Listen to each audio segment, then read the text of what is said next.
Hello all, welcome to CSK blogs. ఇవాళ asparagus అనే వెజిటేబుల్తో రోటి పచ్చడి చేసుకుందాం రండి.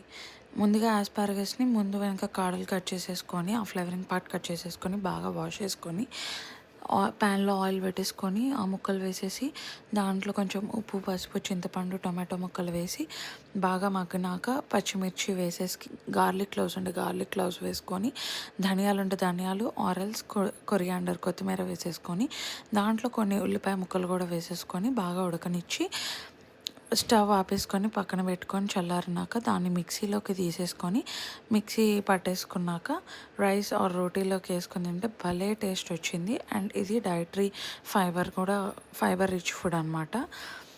తాలింపు వేసుకోవాలంటే తాలింపు వేసుకోండి, లేదంటే స్కిప్ చేయండి. వీడియో కనుక నచ్చినట్టయితే like, comment, share and subscribe to CSK vlogs. See you tomorrow.